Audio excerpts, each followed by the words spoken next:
My husband's best friend's son is getting touchy-feely with my daughter, and that wouldn't be a problem, but I think my husband is his father, so I don't know how to prevent them from going full-on Alabama. Posted by you/Psych Factor.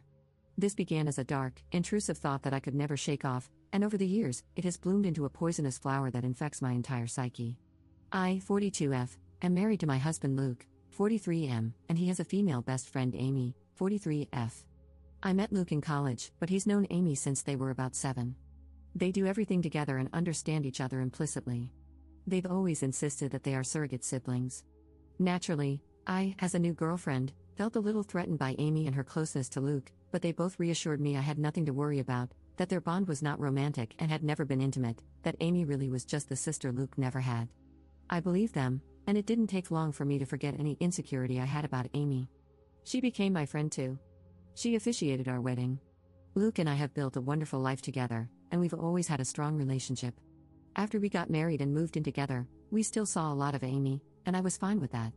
I've spent many nights on the town trying to help Amy find a man, as she has always lamented how unlucky she is in love. Luke and I started having children after we were married, and around the same time, so did Amy.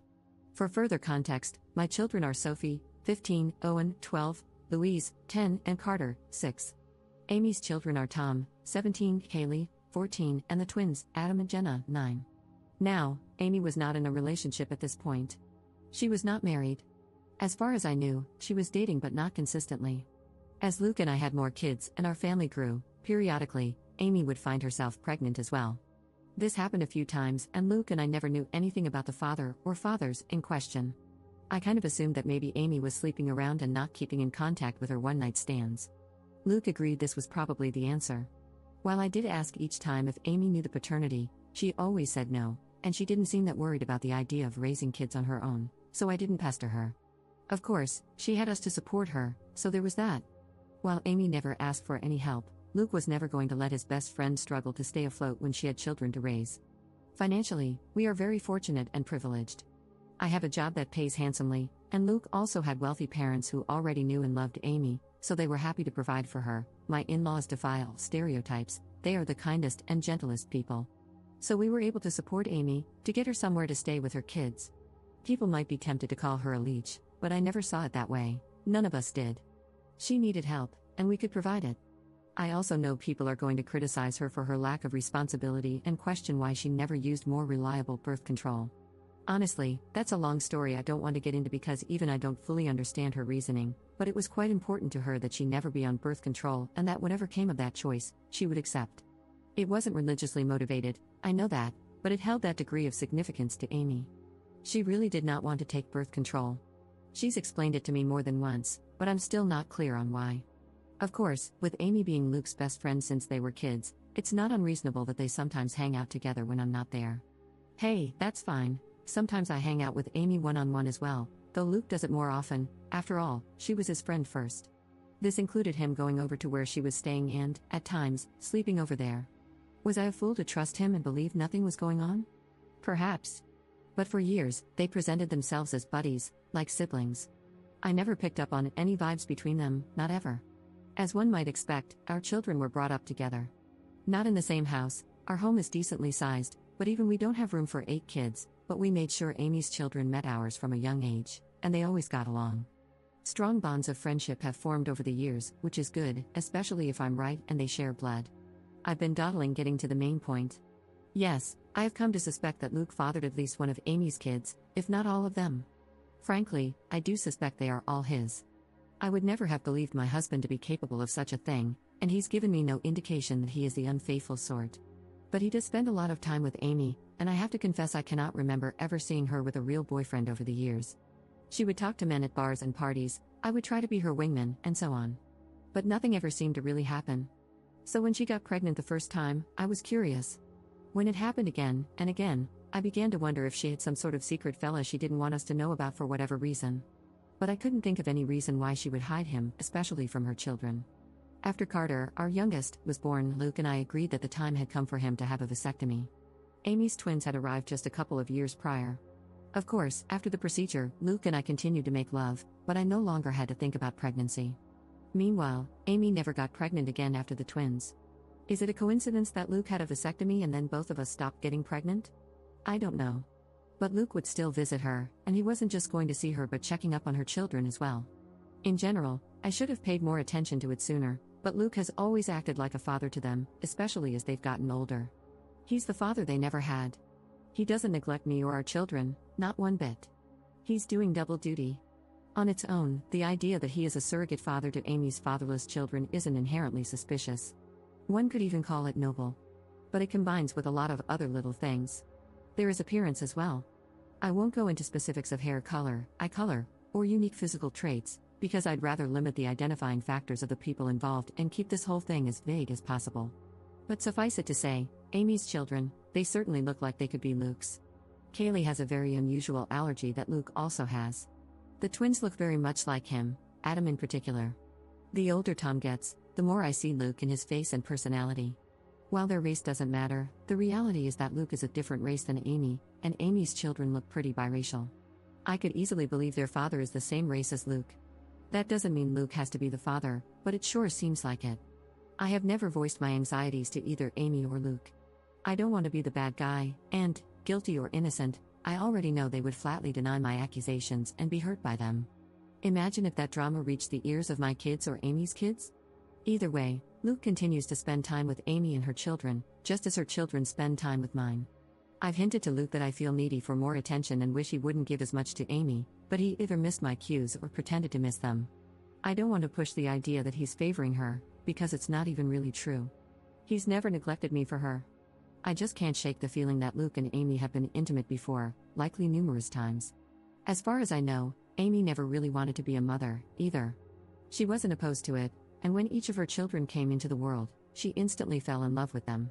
But motherhood was never really a major part of her life plan or identity. In the grand scheme of things, when we would talk about the future, she would sometimes mention a husband and children, but it never seemed like something she had her heart particularly set on. So, I don't think this is a case of Luke just giving Amy children. I doubt that was the motive for the infidelity, that would have been a side effect. I've been letting this go and turning a blind eye for years. It was a dark thought in the back of my mind after Kaylee's allergy was discovered, but I dismissed it. It got worse after the twins were born, but again, I dismissed it. When Amy stopped having babies, I wanted to feel reassured by that. But Luke had gotten a vasectomy, so if anything, that made my anxiety worse.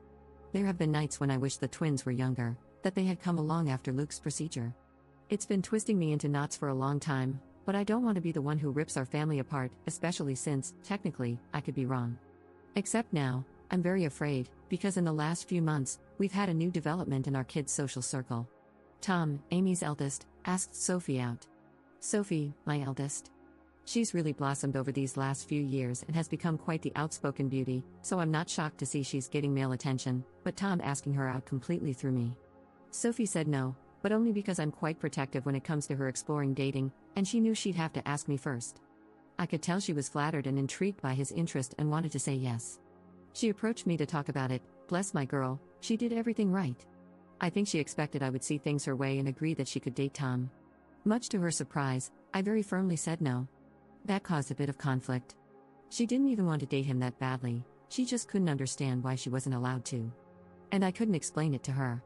All I could come up with was, he's too old for you, which he is, but it's not really about that. When Amy and Luke heard, I was so curious to see what their reactions would be. If either of them had agreed with Sophie and tried to convince me that the two of them should be allowed to date, I think I would have been relieved and taken that as proof that I was wrong about something going on between them, wrong about who fathered Amy's children. But the ambiguity continued. They took my side. Both of them put their foot down, though not as fiercely as I did. Luke agreed with me, but he also worried that trying to forbid such a romance would only make Sophie want it more. He's probably right about that. Amy seemed more apathetic to the idea. She didn't want Tom to date Sophie either, and she backed me up, but I don't know, she just wasn't taking it as seriously. She seemed to think it was a fleeting crush. Well, it wasn't. In the months following those conversations, Tom has spent more and more time with Sophie. They've been alone, or with other friends, whenever they possibly could. It's become abundantly clear that Tom is crazy about Sophie and wants to be with her, and he definitely wants to be physical. I've been watching them like a hawk and have noticed his eye wandering many times. While I'm doing everything I can to nip this budding romance in the crib, I also feel somewhat powerless.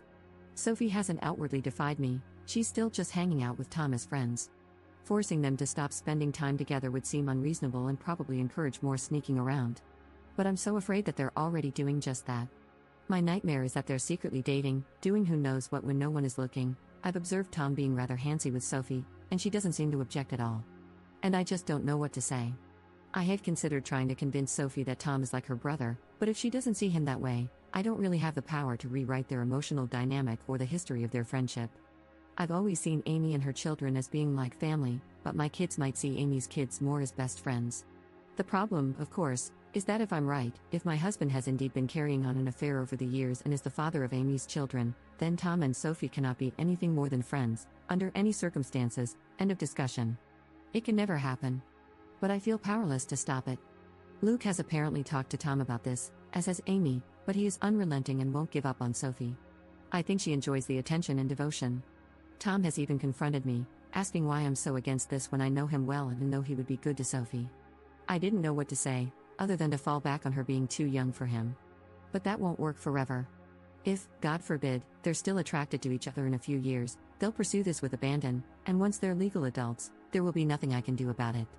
Amy and Luke agree with me that Tom cannot date Sophie, but that's all they've really done. They seem to feel just as powerless as I do to prevent teen love. Sometimes, it genuinely feels like they've just given up, choosing to bury their heads in the sand and hope the feelings pass as Tom and Sophie get older. Sure, they're in high school, and it's unlikely Tom will be in love with Sophie forever. But my fear is that she'll let him do something intimate with her before that time comes, something neither of them can take back. I am this close to opening a door I cannot close, this close to screaming at Luke that none of this would be happening if he hadn't cheated on me all these years. If he hadn't been all but raising a second family with his surrogate sister behind my back. Now Luke's son wants to smash our daughter, his actual sister, because as far as he knows, she's just his childhood friend. And it's all Luke and Amy's fault for what they've done. If I speak up, everything gets blown to hell. On the off chance that I'm wrong, I'll be a horrible monster who accused the love of my life and one of my closest friends of doing something unforgivable. If I'm right, it still tears our entire structure apart. The family and social unit we've built over the last several years will be gone, and everyone will be stressed and upset, even if Luke and I don't divorce. If I do nothing, Sophie is eventually going to sleep with Tom and be his girlfriend, and I'm terrified it will happen sooner rather than later, or worse, that it's already happened under my nose. I hope to hell this relationship fades as they mature, but what if it doesn't? What if they stay together for years? What if they marry and want to have children someday? If I tell Sophie the truth about Amy's kids, then everyone else will find out too, and it will ruin so many lives. It would shatter my kids' perception of their father and their Aunt Amy. Luke is Owen's hero. I can't even bear to think about how much this would hurt him. And what about Amy's children? They are innocent in all of this. They didn't choose where they came from, and I don't want to hurt them. Even though I'm not happy with Tom at the moment, a week ago, I saw him put his hand on Sophie's thigh, and I wanted to knock his teeth out. He doesn't deserve the burden of knowing that the girl he's been fantasizing about is his half-sister. It's also messed up, and I don't know what to do. I've been looking the other way and letting my husband and his best friend insult me for such a long time. I thought I could live with it, but this situation with Tom and Sophie has me deeply distressed. Update 3 days later. First of all, wow, I did not expect my post to get as much traction as it did. I was half worried that someone in my family or social circle might find it, especially when someone alerted me that the post had been shared on Facebook. But, as far as I can tell, no one in my family has seen it. I want to thank all of the kind commenters who wished me well. To those who were more frustrated with my indecision, I get it, but I was dealing with an uncertain situation, and the stakes were incredibly high.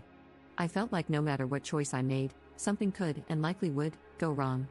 I've spent the last 5 years imagining different scenarios based on various ways I could handle this, if I ever decided to act on it. To everyone who is clamoring for an update, I have one for you. I previously said that I was going to do a secret DNA test and had decided on that course of action.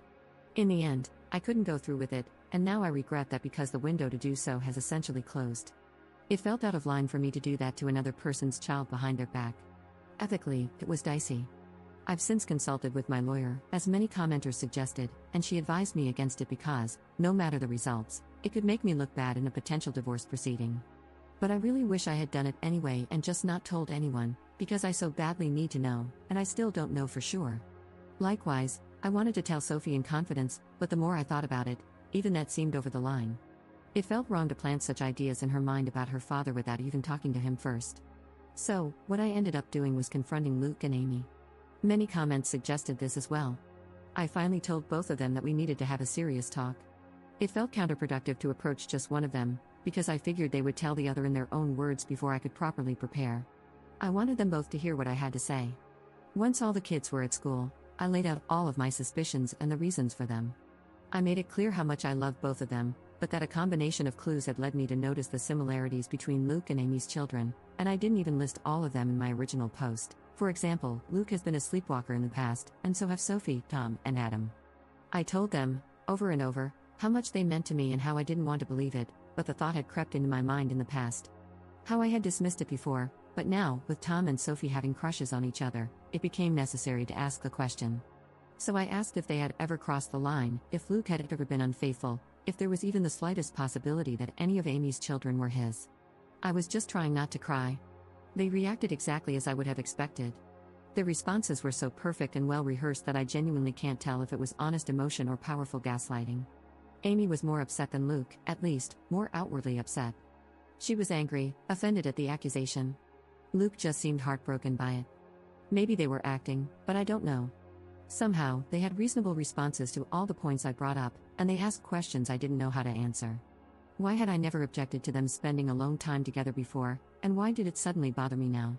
Do Amy's children really resemble Luke that much, or are traits like hair color pretty basic to share in common? The whole family had always treated Amy and her kids as part of our unit, and I had even commended Luke in the past for stepping up and being a father figure to Amy's kids since they didn't have one, so why was I now saying it was a bad thing? What exactly did I want them to do? How could I think such a thing about them? And why had I waited so long to say something?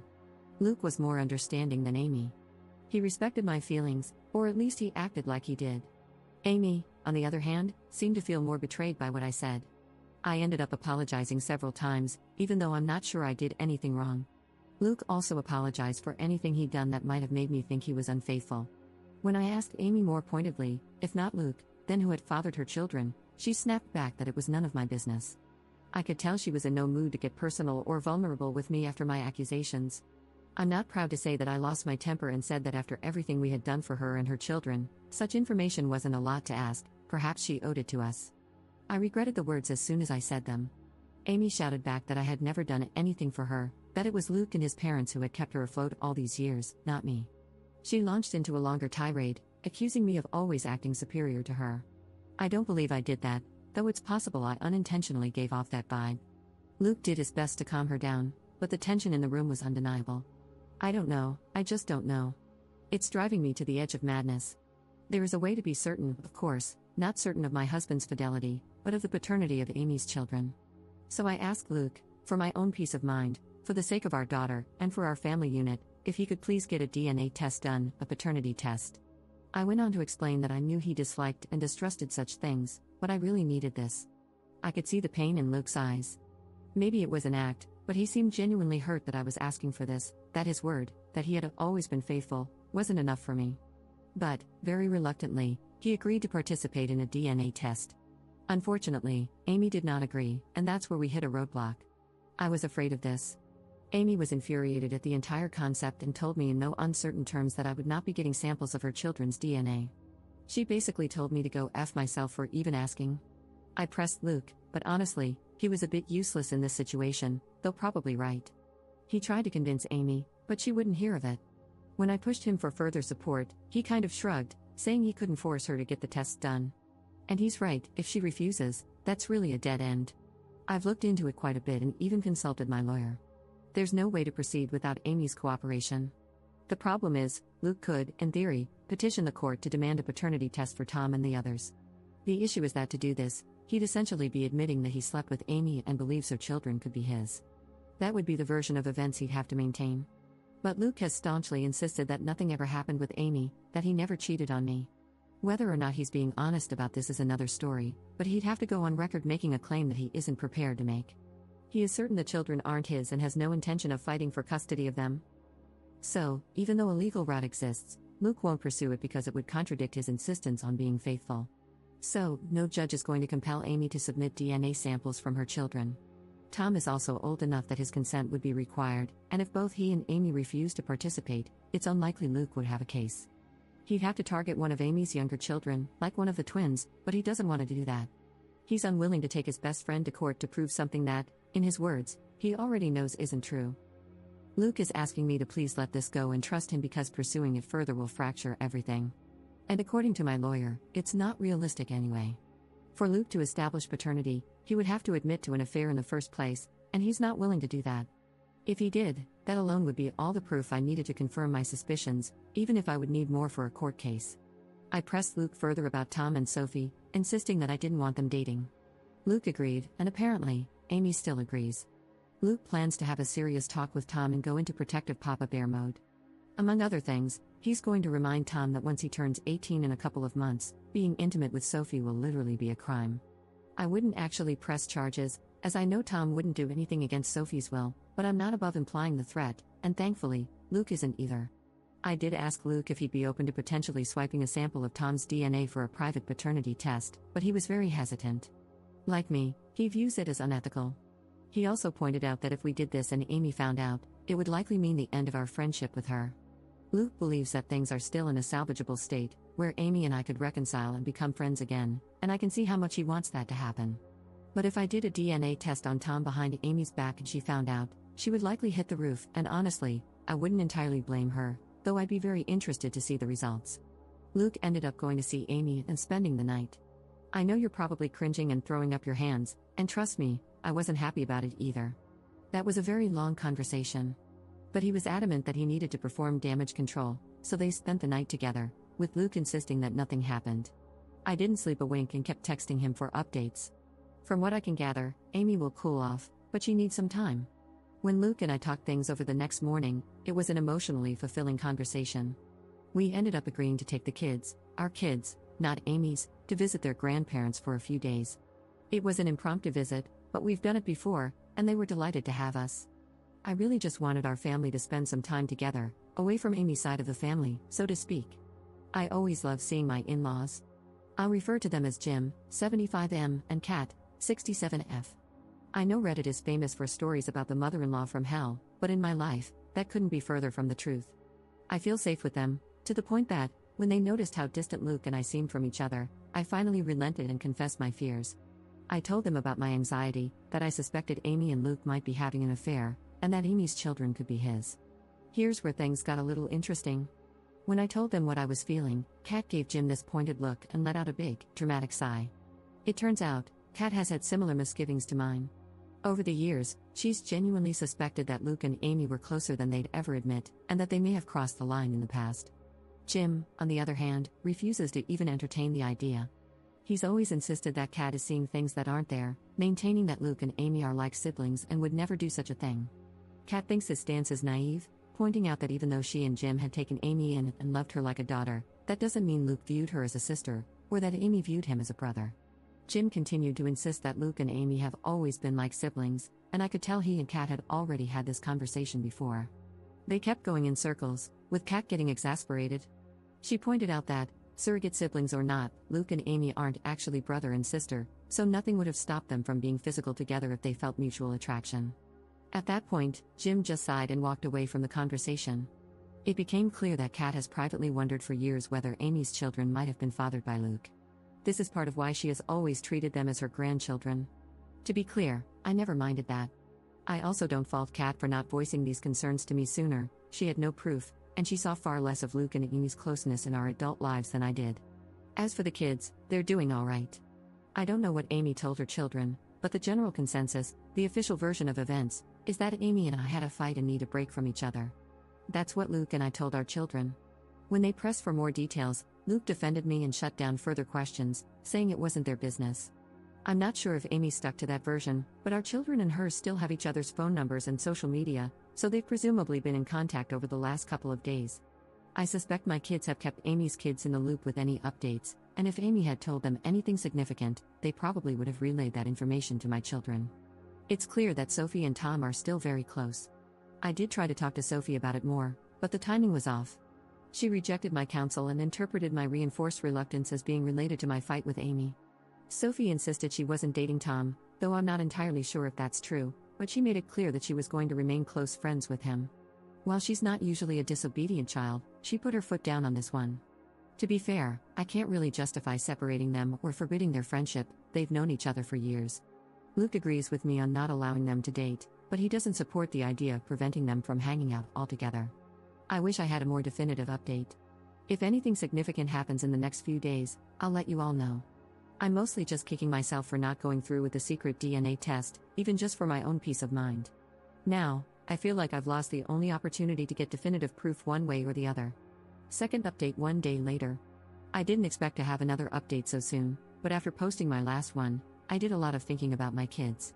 I ultimately decided that, whatever else happened, I needed to warn Sophie about the situation, and do so immediately. To hell with what it meant for Luke or the fallout with the other kids. Sophie needed to be aware of what she might be getting herself into. So, I discreetly kept Sophie out of school. Last night, we went back home, and this morning, I dropped everyone else off but saved Sophie for last. Instead of taking her to school, I drove past it and told her we needed to talk. That's always a frightening thing for a teenager to hear from a parent, but I quickly reassured her that she wasn't in trouble. I explained she needed to know the truth about why Amy and I were fighting and why her dating Tom was out of the question. I very gently told her that, because of Luke's closeness to Amy and the striking resemblance Tom bears to him, I had come to suspect that Luke and Amy may have been intimate at some point. I explained that if there was any chance Tom's father was actually Luke, then her dating him would be a significant problem. Sophie was quiet during all of this, and even after I had stopped talking to let her respond, she paused for quite a while before she finally said that we needed to get Tom and discuss this with him as well. I had no objections, so she texted him to meet with us.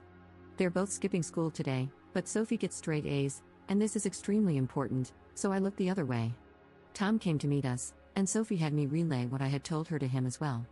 I apologized to him for any indication I might have given that I didn't think he was good enough for my daughter, and to both of them for not telling the truth sooner. Tom and Sophie just gave each other this oddly knowing stare. And that's when they blew my mind. Sophie spoke first, with Tom backing her up. They revealed to me that, in fact, they had already known about Luke and Amy, or at least they had strongly suspected. Apparently, Tom had overheard conversations that were questionable, as well as the sounds of intimacy from Amy's room, sounds he would rather forget, but all signs pointed to Amy's lover being Luke. Tom had wondered for a very long time, and back in January, he finally voiced his fears to Sophie. She agreed with him. She had also noticed a strange sort of closeness between her father and his mother. They agreed that Luke was likely having an affair.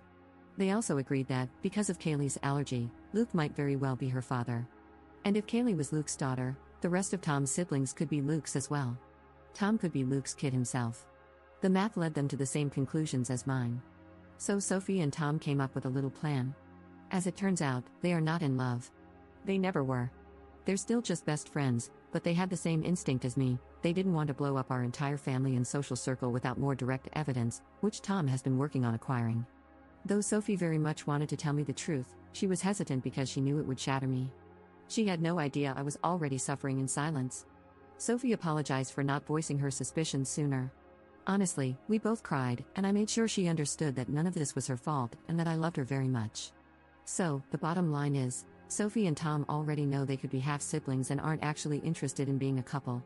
That was their idea for how to rock the boat, to force Luke and Amy to do something about the situation rather than just keep making a fool of me. I also think it was Tom and Sophie's way of punishing them for their affair. Teenagers can be vindictive. So they concocted this idea that they wanted to date. Every flirtation I witnessed, every inappropriate touch, apparently all staged, and for the benefit of Luke, Amy, or both. This was supposed to make them sweat, and Sophie and Tom expected they would jump out of their seats to forbid it from happening. When I was the one who did instead, it kind of threw the kids for a loop. They couldn't understand why I cared more than the actual cheaters. They began to suspect that maybe I knew. Tom confronting me that one time about why can't I date Sophie was him trying to gauge if I knew or not. Maybe I shouldn't be surprised. Sophie and Tom have always been close friends and confided in each other. Maybe I should be a little more concerned about how sneaky they've been, but honestly, I'm just so relieved they're not dating. Sure, they could be lying to throw off the scent, I guess, but they already knew they're likely related and didn't even blink when I told them. We even had a bit of a laugh together when Tom mentioned how he had been a little offended that I was so against him dating my daughter before. I kind of jokingly asked him, "So you don't think she's gorgeous?"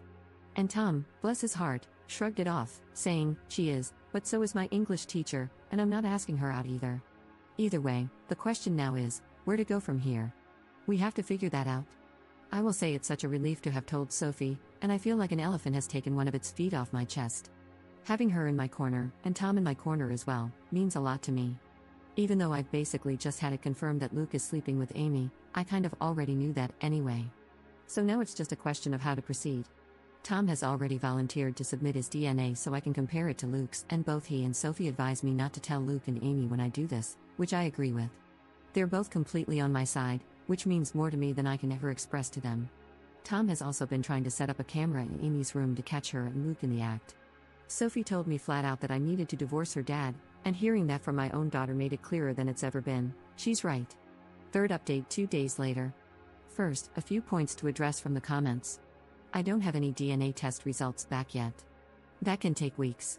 But now that I know Sophie is in no danger of dating a relative, the pressure is off. I'll get into this momentarily, but it frankly no longer matters if Luke fathered the children. I highly doubt my father-in-law is having an affair with Amy. At worst, he might know, or even just suspect, the truth about Amy and Luke. But it's also possible that he just refuses to believe they would do such a thing. I've been vague about details for privacy, but to put it very simply, Jim and Amy are both pretty white. Kat and Luke are not. Had Jim fathered Amy's babies, they would look different than they do. Nevertheless, I do have an update. First things first, I discussed this in the comments, but our little team has, supposedly, recruited my mother-in-law.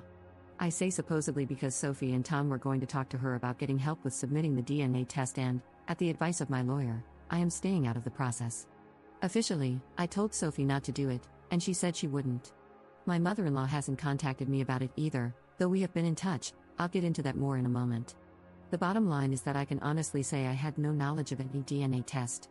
Another bit of good news, I was digging through the paperwork in preparation for my divorce, wanting to get a head start against Luke, and one thing that came to my attention is that my name is on the paperwork for our home.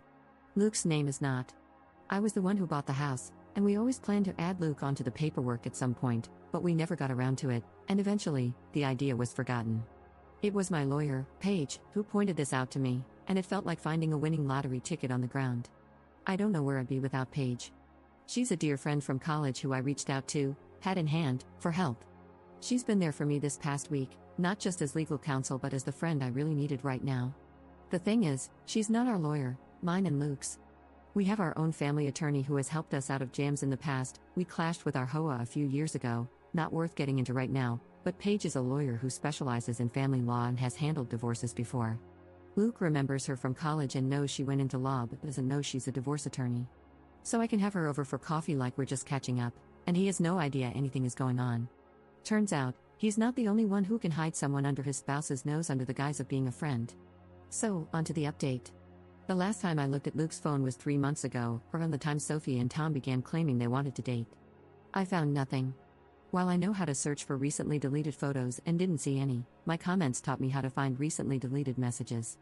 So, when Luke was asleep, I did just that. I swiped his phone, brought it downstairs, and checked the recently deleted messages. I'm glad I did, but I also wish I hadn't, because I'm still reeling from the pain. Sure enough, a conversation with Amy had been deleted. Recent texts discuss the conflict between her and me, with Amy describing me as a problem and Luke trying to pacify her, without defending me at all, to be clear.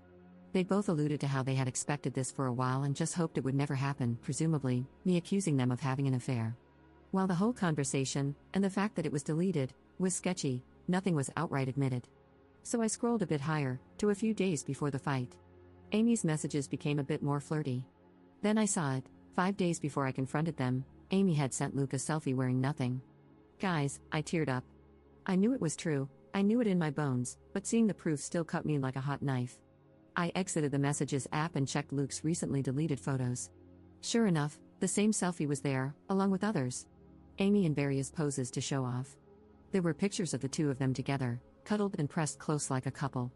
In some of these, she wasn't wearing anything. In some, they both weren't. There were videos. Amy sent Luke a video message of herself in her birthday suit, and I had to actually hear her voice, talking to him in a tone that made me sick, about how she was sending him a quick video to help him get through the day. In more than one video, she called him her boo, and hearing her call him that, I almost vomited. I stopped looking at that point. I'd seen enough. For about 5 minutes anyway, then a strange compulsion to keep searching led me to check Luke's laptop. I knew enough of his passcodes to access his iCloud storage and, yeah, basically more of the same. There were letters, long letters between them. I didn't have the heart to read past the first few lines of one of them, but I did read Luke mention our children. There were countless images of Amy, selfies of them together, videos where Amy appeared to be touching herself, and there were even smashed tapes of the two of them. Tom had previously offered to try and hide a camera in Amy's room, but, hell, he never needed to. Luke was hiding a whole treasure trove under my nose all along. I scrolled and scrolled. There were so many, going back years. Not all of it was dirty. There were some photos of Amy's kids too. One video was of Kaylee and the twins playing together when they were younger, with Luke and Amy's voices behind the camera. There were even old pictures of Luke and Amy from when they were younger. I'd even say teenagers. I snapped. All these years, I had been telling myself I had to be wrong, that it couldn't be true. Well, it was true.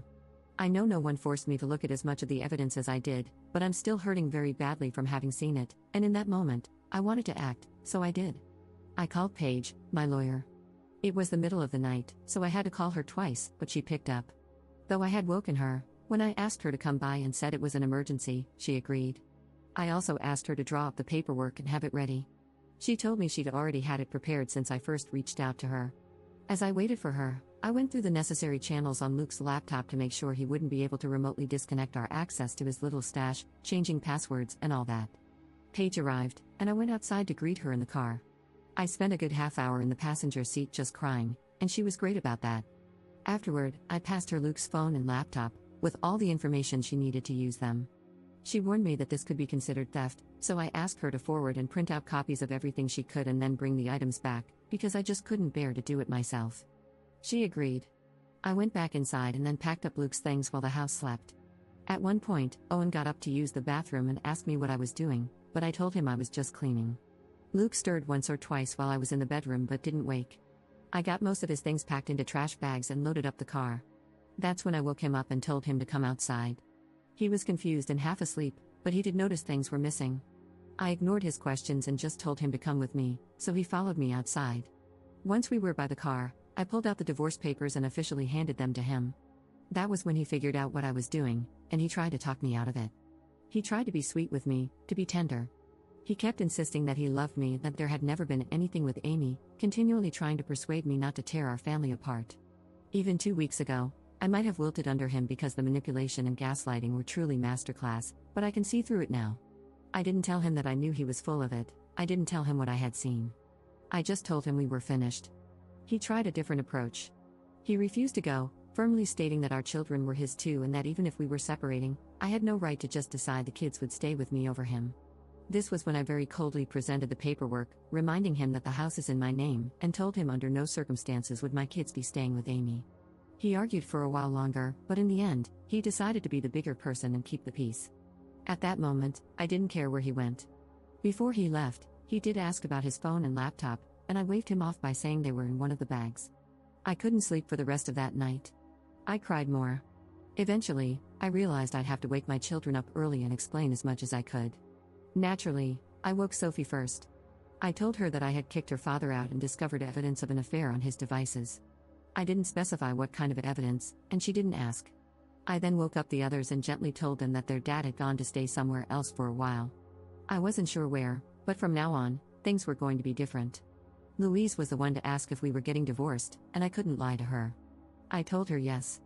Owen asked when they could see their father again, and I wanted to cry. Sophie was a big help, urging her siblings to be sympathetic to me right now and worry about Dad later. I knew better than to poison them against their father. Paige had warned me about that as well, so I only told Sophie that the affair was confirmed, as she had already been in the know. However, as the kids were getting ready for school, Owen approached me and asked point blank if it was about Amy, and if Luke was going to be with her instead of me. I couldn't answer, but I suppose that was an answer on its own. I got the kids to school, and my next step was calling to have the locks changed. I knew Luke would be back for his devices before long, but thankfully Paige returned with them before he showed up again. It was a very quick visit. She just told me that everything was accomplished and that she had records of everything we would need in court. Sure enough, Luke turned up an hour later, demanding to know where his laptop and phone were. I had set them back in our bedroom like they had never moved, and I just told him he had forgotten them. He insisted that I had said they were in one of the bags, so I shrugged him off and told him I must have been mistaken. After he grabbed them, he tried again to reason with me, but I just showed him the door. I knew the kids would start coming home from school soon, and I think he was trying to delay leaving so he could see them. I wasn't having it. I started shouting again and sent him on his way. I'm still in absolute pain and despair over what I saw. I don't know if he'll realize that anyone went through his devices and made copies of the evidence or if he suspects I saw anything, but he didn't say so. After he left, I cried once again. I talked to my mother-in-law that night.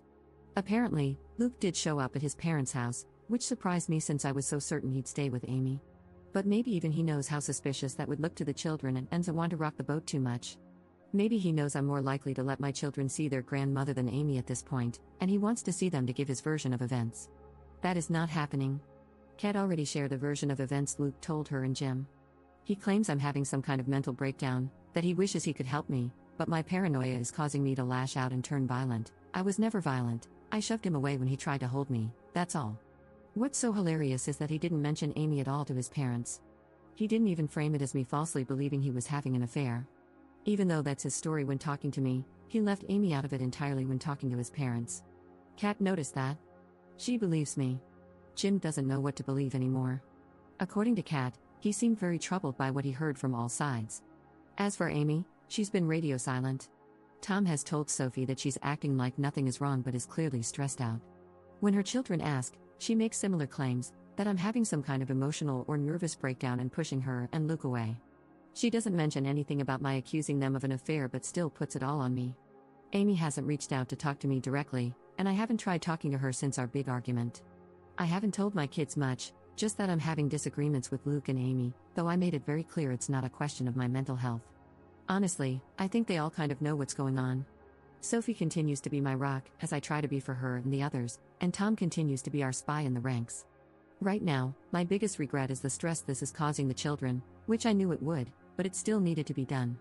My life has fallen apart, but it was never my life. Fourth update 6 days later. In my last post, there were several criticisms toward Paige. You guys will like this update because, as it turns out, you weren't the only ones who had issues with her. Regarding the deed being in my name, it's not an absolute hook, line, and sinker, but Paige is convinced that, combined with the fact that I've been the one paying the mortgage, I stand a very good chance. It could be interpreted as common marital property, but I'm going for primary custody with supervised visits anyway. I'm playing hardball. Some also question whether I should still be posting these, but as long as it's anonymous, I'm in the clear. It doesn't matter if someone who knows me could figure out I posted this, I haven't used any real names or revealed my location, or anything like that. As for the laptop, even Paige admitted that was questionable, but technically I gave her permission, and she was only doing what I could have done on my own. I just really didn't want to go through all of that content myself. As for the divorce papers, Paige had them filled out after I first contacted her. My serving them to Luke was more ceremonial. She still contacted him later to officially serve him and request his lawyer's details. But before he could respond, I had already done something a little sneaky. I reached out to our family attorney, the one who had always represented both me and Luke during our marriage. Let's call him Zach. He helped us out of a jam with the HOA a while back. Contrary to some of the comments' suggestions, I can't just go around consulting every lawyer in town to lock my husband out of hiring them. That's considered bad faith, and judges don't look kindly on it. However, this was Zach. He had been our attorney for years, and I felt I had just as much right to him as Luke did. And I got there first. So, I was able to secure our family lawyer, Zach, and met with both him and Paige. And wow, do they not like each other? Zach brought up some of the same concerns mentioned in my comments, arguing that some of Paige's actions were in the gray area and urging me to hire him instead for the divorce. This caused a bit of tension, as Paige specializes in family law, and this is her expertise. So, I've decided to consult both of them moving forward. Interestingly, Zach actually thinks it's a good thing I made these posts, as they can't do much other than prove my sanity when Luke and Amy try to argue otherwise. Overall, I am doing better. I've been talking to a friend in real life, the mom of one of Sophie's friends. I also have therapy scheduled for myself, and I intend to look into family therapy as well. When my kids ask what's going on, I simply tell them that their father and I are having adult problems and it's nothing they need to worry about. That worked for about a day. Sophie warned me they were planning to confront me as a group, and they did, asking if Dad had cheated on me with Amy. Clearly, they've been talking about it, and maybe they've been wondering for longer than I anticipated. Even though I have absolute proof, I was hesitant to tell them as much, and let me explain why. I wouldn't tell them about the explicit content I found. I would simply say I discovered messages between Luke and Amy revealing their affair. But, with the exception of Sophie, I know they wouldn't be satisfied with that. Carter, curious little sweetheart that he is, would likely want to see the messages himself. So instead, when my kids asked me directly if their dad had cheated on me, I simply said, I believe he did, yes, with as much sincerity as I could muster. I think they believe me. Tom and Sophie are texting nonstop, and from what I can gather, there's doubt among Amy's children as well. They seem to question whether this is really about me losing my mind or about their mother being too close to my husband. I think it's slowly sinking in for poor Jim that what he didn't want to believe is very much possible, and it's happening. I haven't shown him or Kat any of the letters or anything like that. Since they're hosting Luke, I haven't had much contact with them at all, but I did have one phone call with Kat where we wished each other well, and that was nice. In the background, I could hear shouting, and though Kat quickly went outside, I caught what sounded like Jim shouting at Luke. Jim never usually shouts, he's the calmest man I've ever met, so in a way, I'm worried about him, but I'm also relieved that the wool is being pulled from his eyes.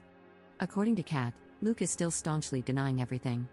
He was pretty upset when he found out I had poached Zach, though, which gave me a bit of grim satisfaction. The test results came back. Sophie and Tom tested their DNA against each other to see if they truly are blood siblings. Here's a surprise, according to the test, they're not. They don't share any DNA. To everyone who believed Jim had fathered Amy's babies, here is definitive proof that he did not, because the test would have revealed that too. But I never believed it anyway. Sophie has her doubts and wonders if the results were faulty and if we should take another test to be absolutely certain, but I'm not really worried about that. I'm more confused than anything. I was so certain Tom had to be Luke's son. He was too. Now he doesn't know what to think, and I don't either. I obviously now know the affair happened and lasted years, and I know from the letters that Kaylee is Luke's child, or at least both he and Amy seem to believe she is, which confirms they were intimate 15 years ago. Now I'm just wondering for Tom's sake, who, if not Luke, is his father. He does kind of look like Luke, but that might just be coincidence. In general, everything was quiet for a few days, until it wasn't. Until she finally showed her face, my best friend Amy. I'm so happy I installed Ring cameras everywhere, as you are about to understand. Sure enough, Amy turned up on my doorstep and asked to talk. She had a relaxed demeanor and did not raise her voice. Assuming she was approaching me on Luke's behalf, I told her that I wasn't interested in talking to her and to just go away. She did not leave, but she didn't make a scene either. She persisted in telling me we needed to have a conversation. The kids weren't home, and I did have cameras inside. I was also recording her on my phone and being discreet about it, so eventually I relented and let her in. I don't know if she realized she was on camera. We sat down on the couch, and she instantly got into the reason for her visit. Turns out, she and Luke know, or suspect, that I procured damning material from his laptop. Amy accused me of going through his devices and told me that anything I found was not my business and that I needed to delete it. That was all she had to say. No apology, no admission of guilt, didn't take responsibility for her own behavior. Hell, she might have known I was recording her, because she didn't even directly acknowledge what the sensitive material on Luke's laptop actually was. So I confronted her, letting out some of my anger. I asked how she could have the nerve to make demands of me. I asked her why she and Luke would do a thing like this in the first place. Why had they seen fit to spend all these years betraying me? I posed the question that I'd been wondering about for a long time, and as I expected, I got no answer. Literally, Amy didn't seem to really hear me even as I confronted her. She seemed like she was stressed, panicked even, but she was keeping it under wraps. She ignored my questions and accusations and just kept telling me to delete whatever content from Luke's laptop that I had. She said that if I wanted to divorce Luke, that was my call, but not to drag her into it. Oh, that made me so mad. I kept my temper, but I did snap back that she was already very much in it.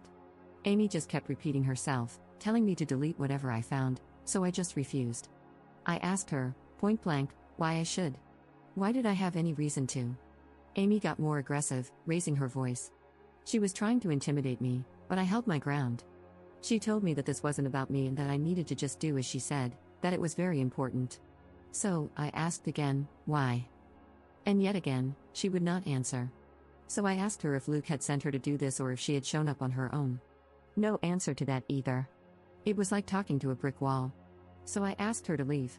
Just as I'd been afraid of, she wouldn't go. She refused to leave until I had deleted everything I'd found in front of her. I couldn't help laughing. I told her no, that wasn't going to happen. This was where I could see her starting to freak out more.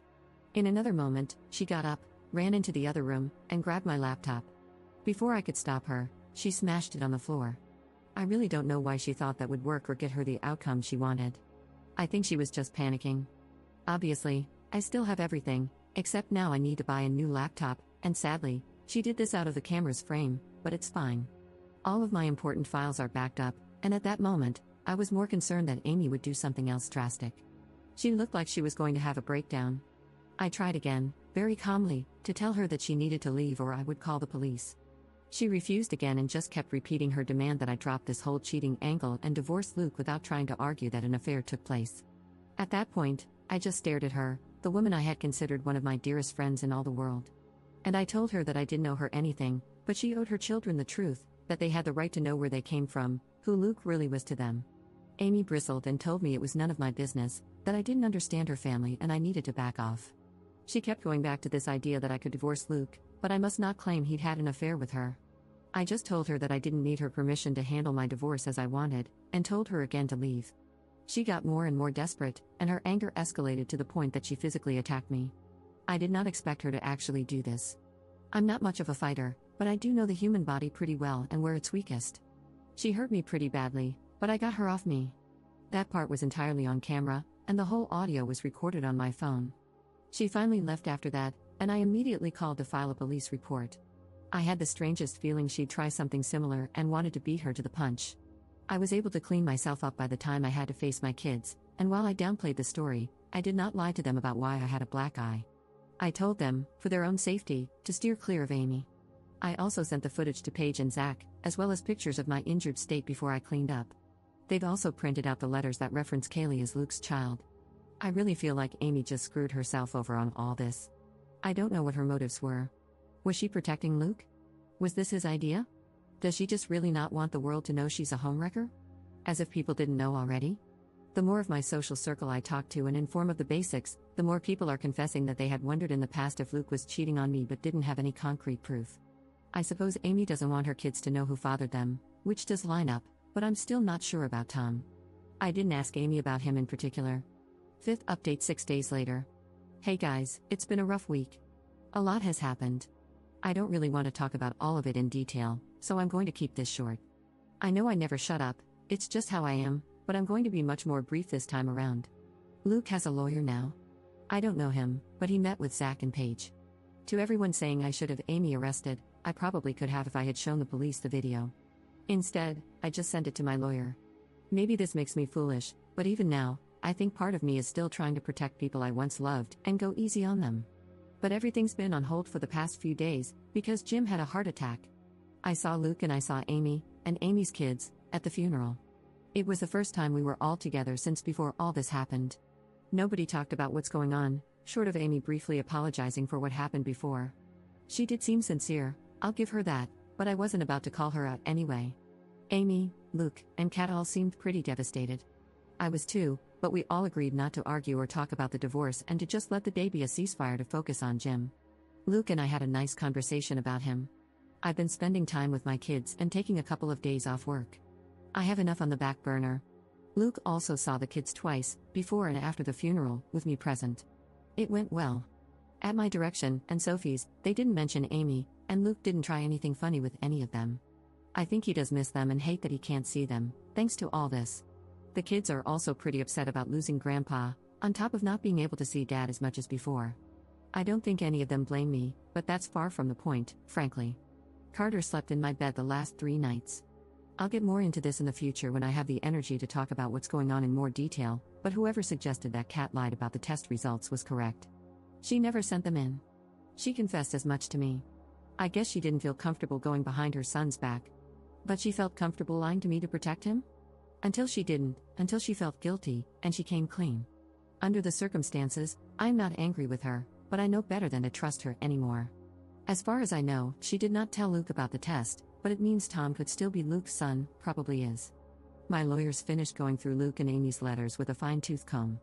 The bottom line is they definitely found what it was that Amy didn't want me to see, and I now completely understand why she was so panicked. It has to do with why Amy and Luke didn't marry conventionally. They did something very bad. But this is genuinely something that I'm not sure I should be talking about, even on an anonymous internet post. I haven't even been able to collect my feelings about what Amy and Luke have done, especially with everything else going on, so I don't know if I should be more explicit. I'm sorry, I know that's not what anyone wanted to hear, but please try to understand. Paige agreed with me that when in doubt, don't post it. I've told my lawyers to put a pin in it for now because I'm in no fit state to figure out how to proceed with it or if I should use it against them. I'm just feeling like crap, honestly. It's difficult not to blame myself for Jim. I can only imagine Luke and Amy are blaming themselves too. I know they're bad people. I don't forgive them. But this tore them apart as it did me, and I think all three of us feel like the divorce stressed Jim out to the point where it may have contributed. He already had heart disease. And in particular, I blame myself for showing him what I showed him. I showed him proof of the affair shortly before he died. I'll be carrying that with me for a very long time, even if I shouldn't. I'll update again whenever I do. I'm sorry.